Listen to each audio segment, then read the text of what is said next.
This is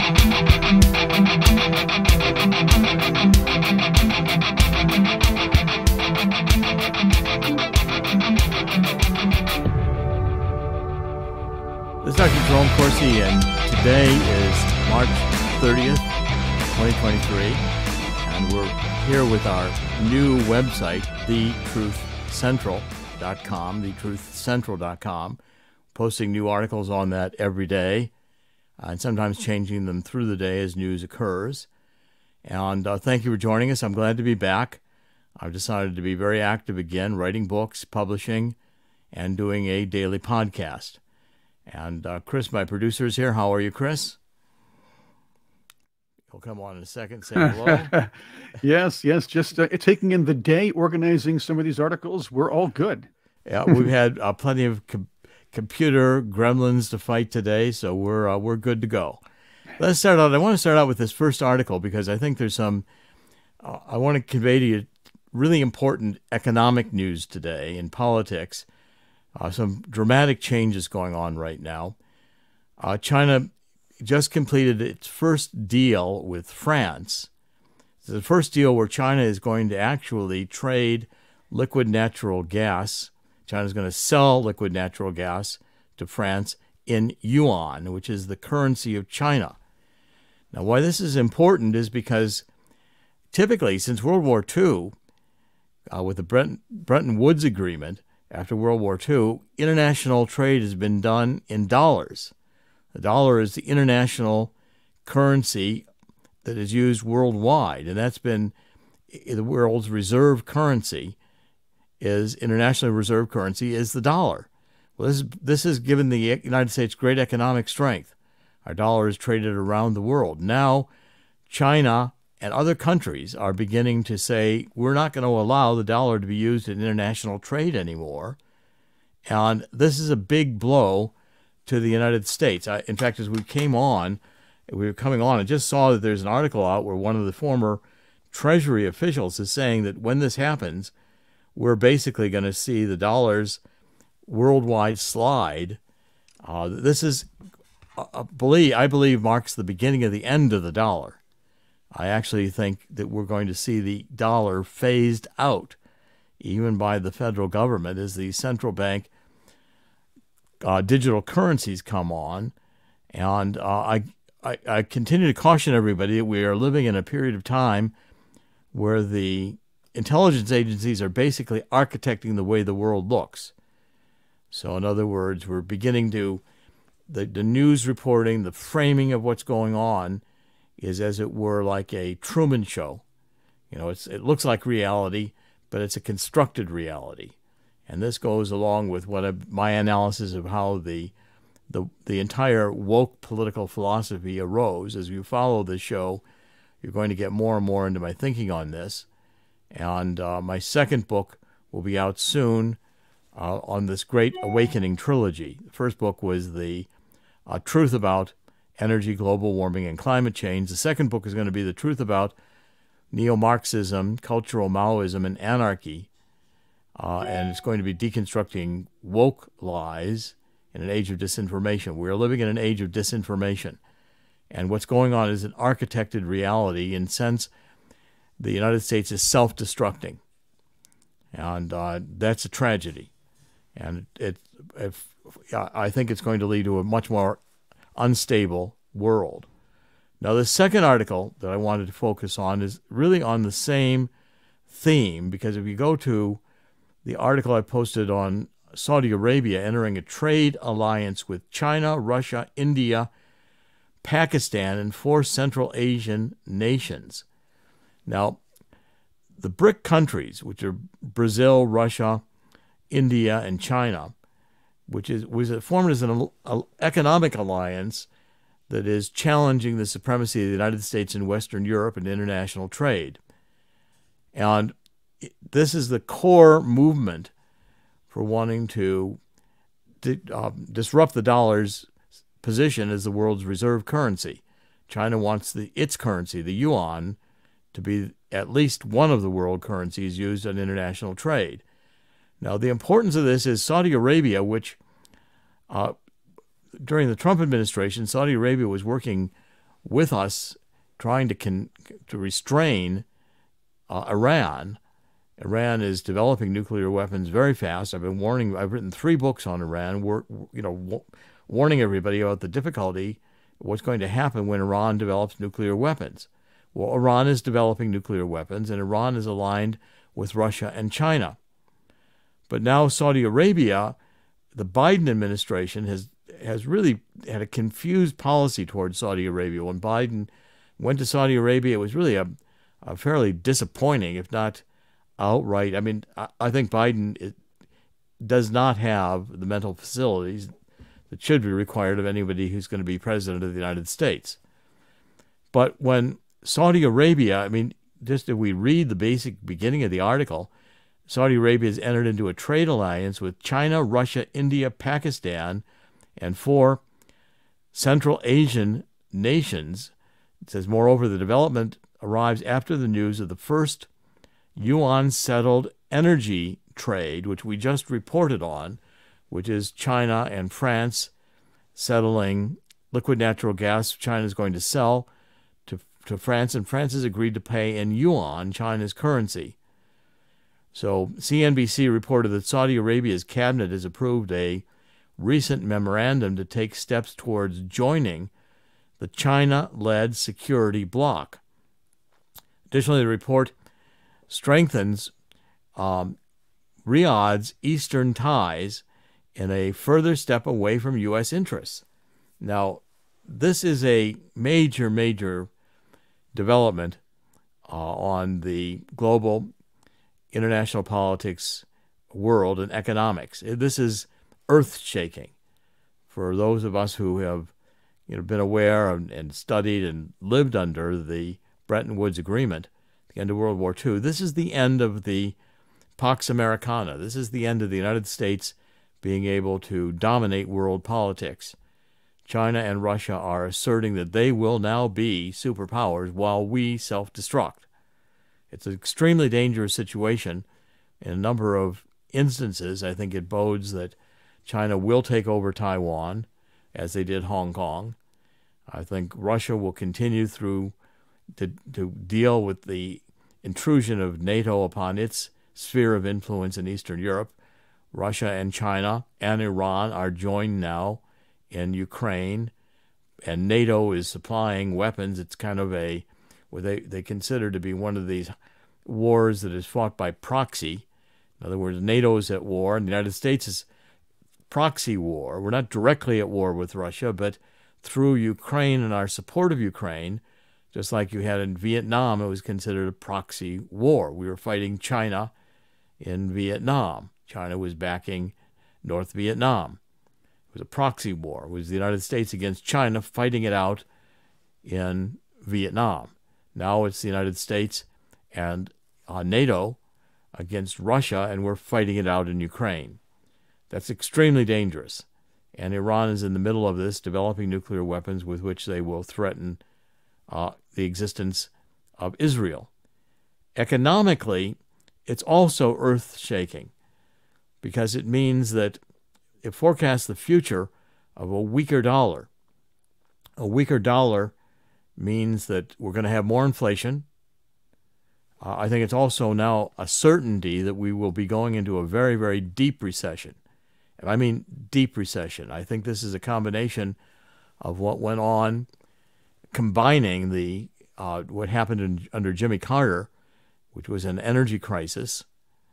That time was the OPEC oil embargo, and combined with a stagnant economy and inflation, largely caused because of the price of oil and price of energy that was escalating in the 1970s.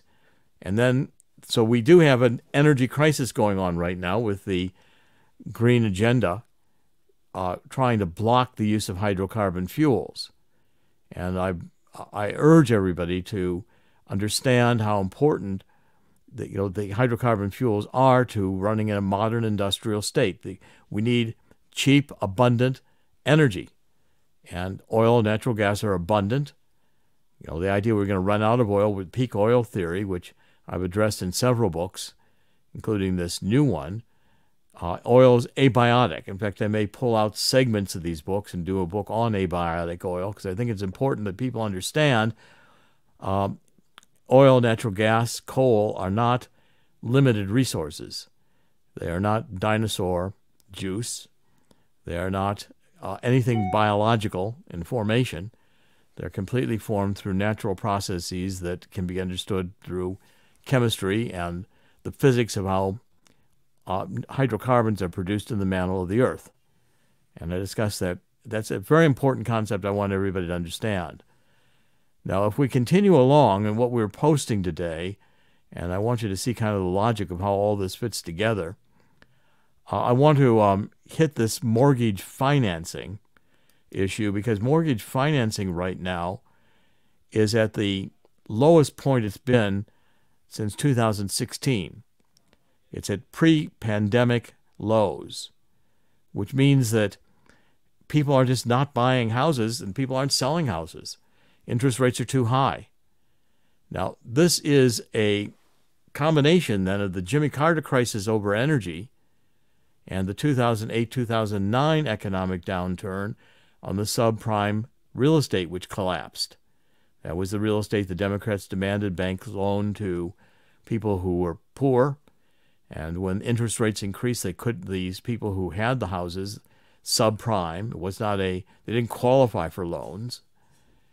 They defaulted on the mortgages. That caused mortgage-backed securities to default. It caused derivatives to default. It's happening again.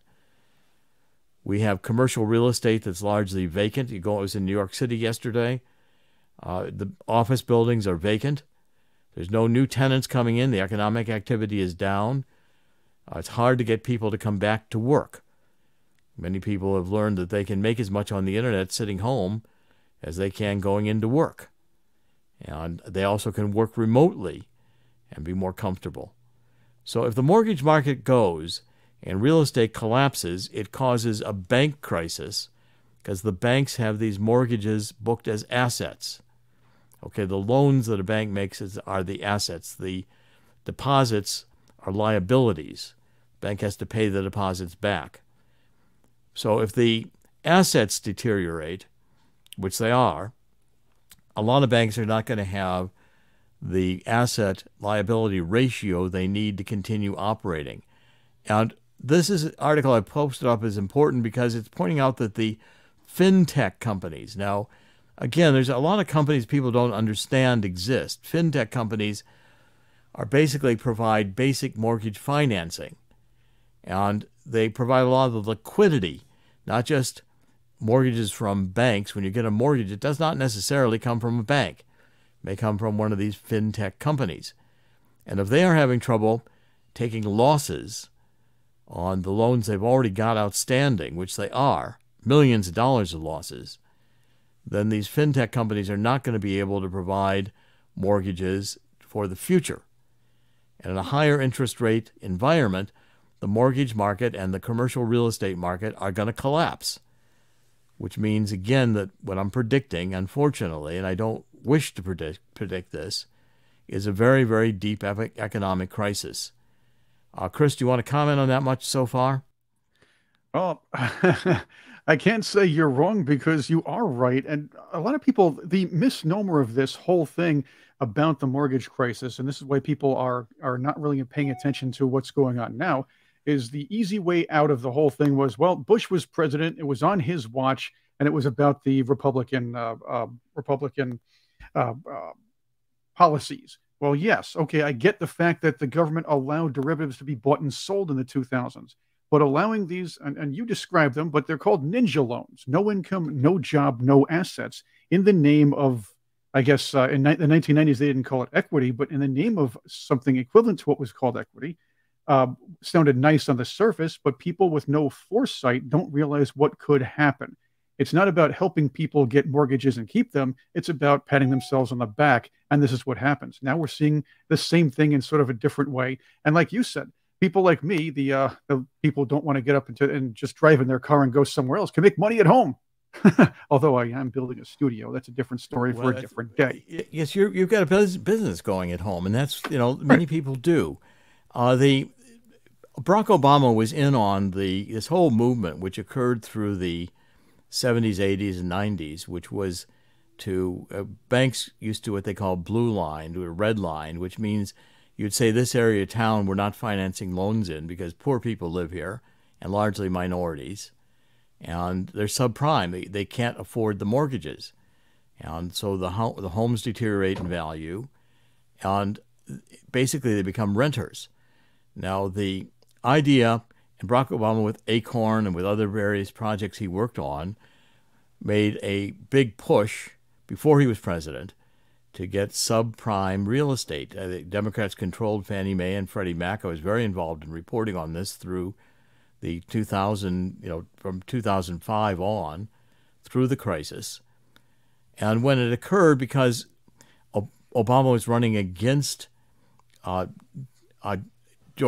was running against McCain at this point to become president, and Bush was held responsible, George W. Bush, for the crisis developing, even though it was a Democratic policy that caused the crisis.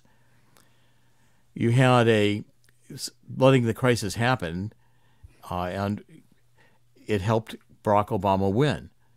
Now, believe me, today I'm not a Democrat or a Republican. The Republican Party is as corrupt as the Democratic Party. But what I'm pointing out to you is not to rehash the 2008-2009 debacle, but to tell you in a different version it's happening again today. And that means we're going to go into a very, very deep recession. It means people are going to lose their jobs. People are going to lose their homes. People are going to find out they paid a lot of money for a house that can't not be sold for that amount of money because today, with interest rates where they are, not being held at zero as the Federal Reserve did during the Obama years to stimulate growth, make the economy look good, the Fed's created another bubble. The treasuries that the Fed owns in zero interest rates, the treasuries that the banks were told to buy as assets with zero interest rates, are now deeply discounted. And by the way, Chris, the derivatives are done all the time. Right. They're very, very elaborate bets. For instance, there are credit swaps or credit default swaps, which is a very unique instrument that if there become credit defaults, this asset, this derivative actually goes up in value. Okay, and it's very hard to explain them to anyone who's not technically oriented in how finance works and how these different instruments work. They strip off interest, and you've got an interest-only tranche that becomes a derivative. They're very, very complicated, and very few people in the world understand them.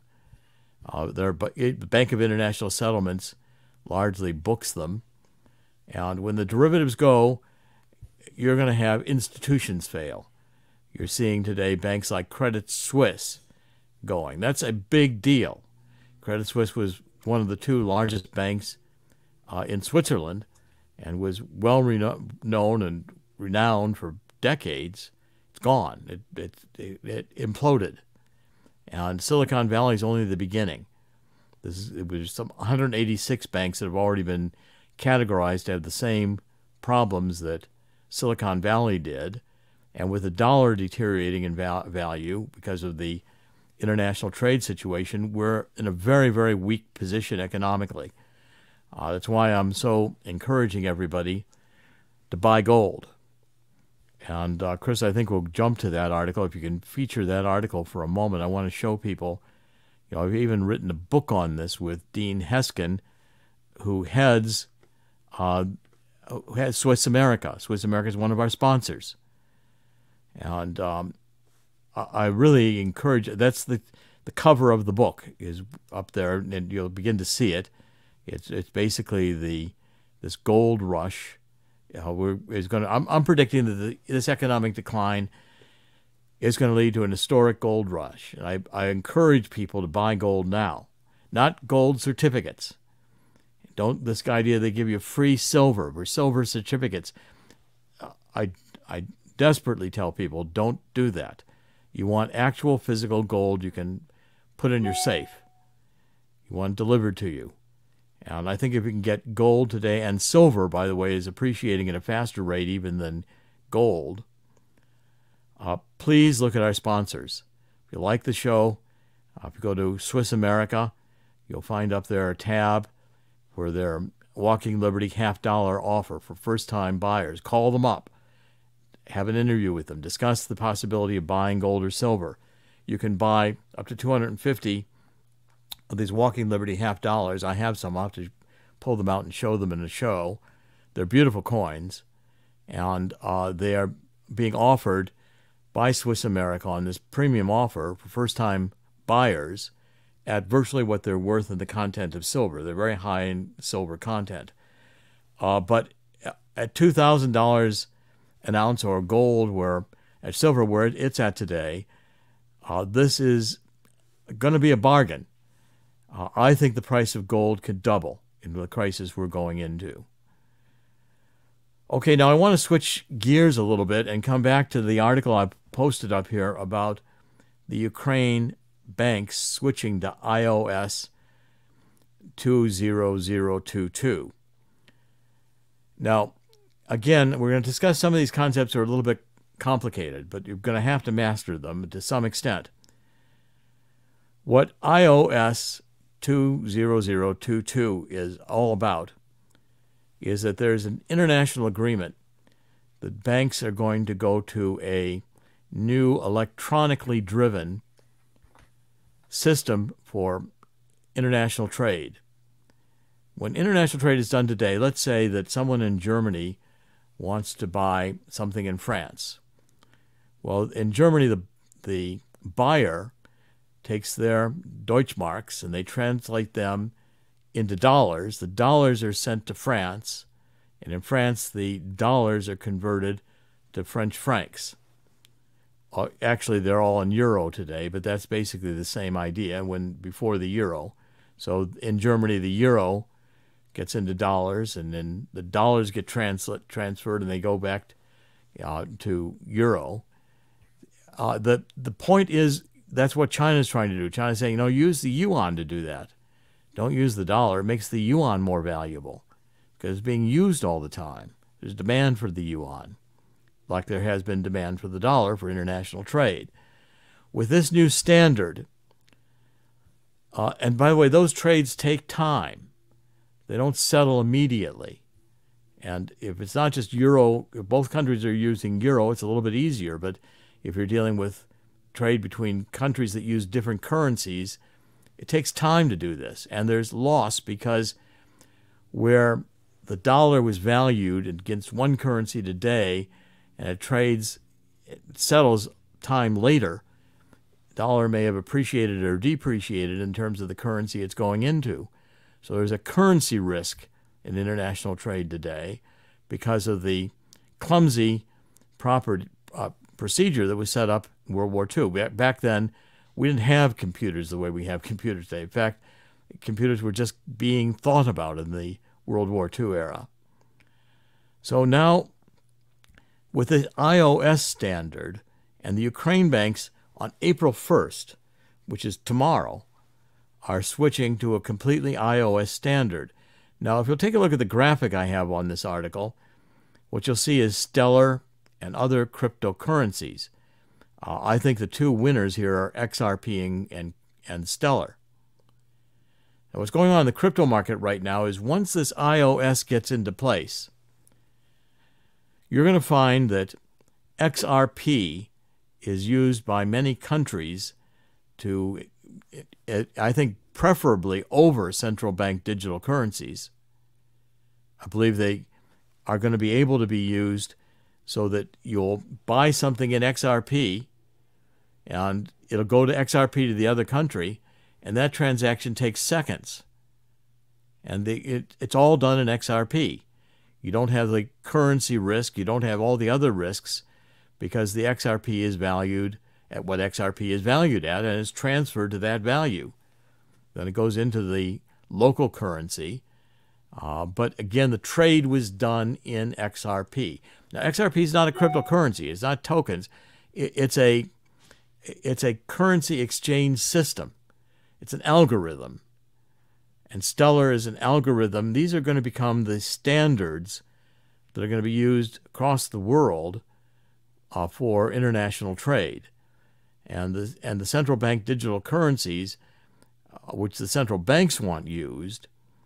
I think basically what they're going to do with the SEC and with the Commodities Trading Commission, they're going after Binance, which is one of the exchanges. FTX and cryptocurrency is already under criminal indictment.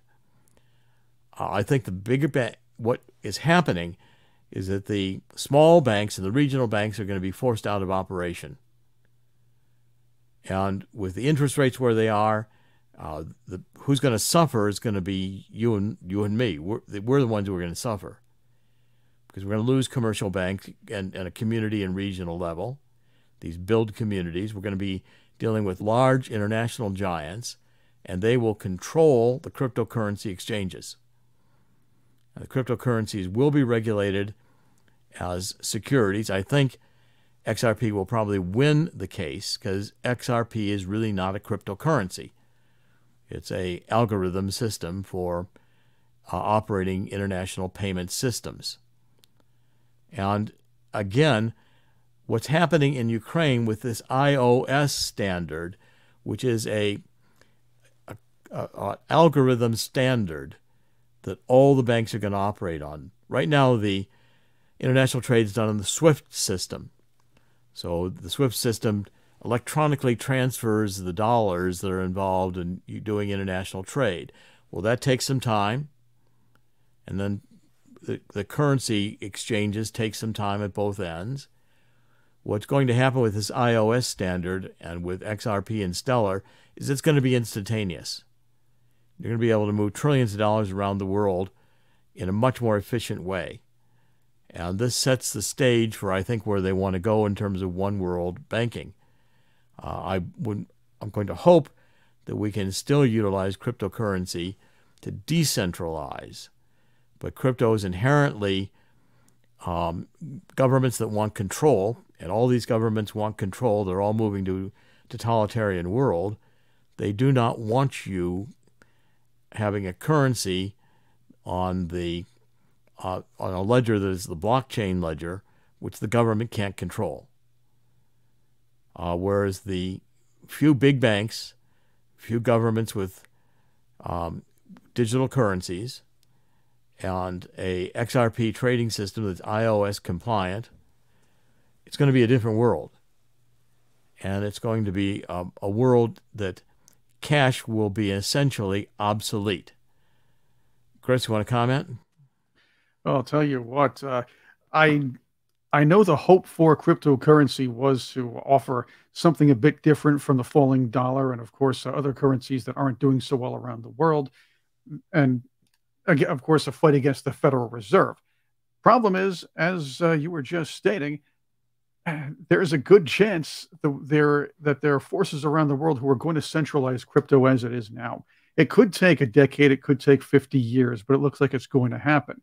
But if cryptocurrency gets centralized, almost like the international financial system is, we can see a real strict social credit system, like we're seeing in China, like has been discussed at the World Economic Forum, in, let's just say, different words. That's another problem. Well, you're right. I mean, that's where it's going. And if you'll post the article also, I posted this yesterday, where the World Bank is saying we're going to go through a lost decade. This is very disturbing as well, but you might as well deal with the reality. The World Bank is correctly predicting that the global economy is going to slump to a 3-decade low by 2030. And all the economic forces that have powered progress and prosperity over the last 3 decades are fading, including the attack on hydrocarbon fuels, which, by the way, is intentional. It's an attempt to, as I point out in this book on the truth about energy, global warming, and climate change, the origin of the climate change movement was Malthusian. It comes from there's too many people. And John Holdren, combining with Ehrlich, who did the population bomb, Paul Ehrlich, were saying that to really scare people, scare them that we can't use hydrocarbon fuels because it emits carbon dioxide, and that's going to cause the Earth to get warm. That theory scientifically is nonsense. Carbon dioxide is a trace molecule. You're going to have to understand these things if you want to break through what I'm calling the Great Awakening. If you want to break through to understand how you're being lied to, and lied to intentionally. We've got to be able to follow these things in order to see what are the steps to protect yourself. Buy gold. XRP is yet a good investment. And by the way, I'm recommending things I've done. So I think, just for full disclosure, this is something I'm doing and promoting because I think it's vital to your survival. And if you think we're not going to go through an economic crisis that may be the worst of, there are very few people left who lived through the Great Depression. That was in the 1930s. These are people who, if they were young enough to remember it, are long gone. The people who lived today have lived through the post-war prosperity since 1946, and when I was born, and it's been a very pleasant time to have been alive. Also in a global, interglacial warming period in which the Earth has been relatively warm. We are going into to a huge storm here, and it's one that will be economic. And even now, you're seeing the World Bank economists are acknowledging this. We've had growth. Economic growth has been pretty anemic lately, but it's going to get worse. And the countries are not going to be able to have policies that are going to prevent this, because when you get into this kind of a credit meltdown, when you get into this kind of a stagflation environment, where you've got both energy costs accelerating, which don't have to accelerate. Donald Trump produced hydrocarbon fuels, and energy was relatively cheap again and relatively abundant. Everybody's going to have to be dependent upon electricity, which is expensive compared to hydrocarbon fuels and not as efficient in terms of its energy quotient. We're going to pay a lot more to get less. And not everybody's going to be able to afford it.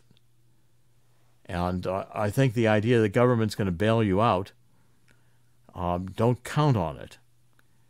So I'm not meaning to be a purveyor of only bad news. I'm being a purveyor of the truth. And I think if you know the truth, you'll be better prepared to deal with it.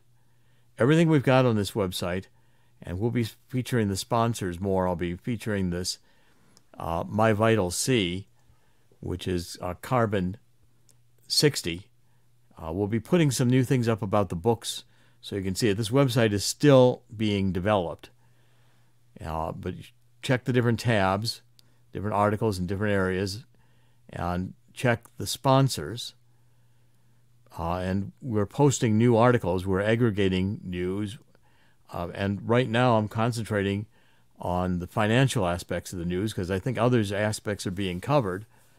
But My Vital C is I encourage you to read about it on the website, but it is a remarkable molecule that has outstanding properties for longevity, for improving memory, mental acuity, sleep, improves sleep. I've written a book on this with the Chris Burries, who is the co-founder of this company and the chief scientist, and he was involved with the group in Texas who discovered this molecule, carbon 60. It's a carbon molecule with 60 carbon atoms arranged in a cage structure that looks like a soccer ball. And in fact, it's called fullerene. It's a remarkable supplement. It does not require a prescription, and it's also available for animals. And animals, our cat and dog love it. So I mean, this is something the sponsors are going to be sponsors who I can attest to personally. and I've had a long experience with. I've written a book now with both the co-founder of myvitalc.com and with Chris Burries and with Dean Heskin on the coming gold rush that's going to be caused by this massive global economic downturn, and he heads Swiss America. By the way, I'm also going to be writing a book that will be branded in the Gateway Pundit. I'm going to be doing a series of articles that are hopefully starting next week that will be made into a Gateway Pundit book.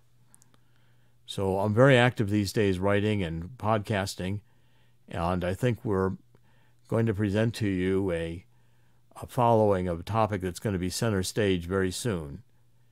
And it'd be good to get prepared for it today. We're on many different platforms. We'll be on many different platforms, and we'll be posting those so you know where to follow us, but many different places that you either want to pick up audio versions of the program or, and I'm trying to post more actively as well on various platforms.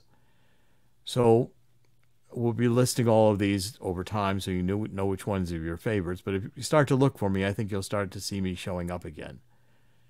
And we intend to continue this. Chris, any final comments before we wrap up?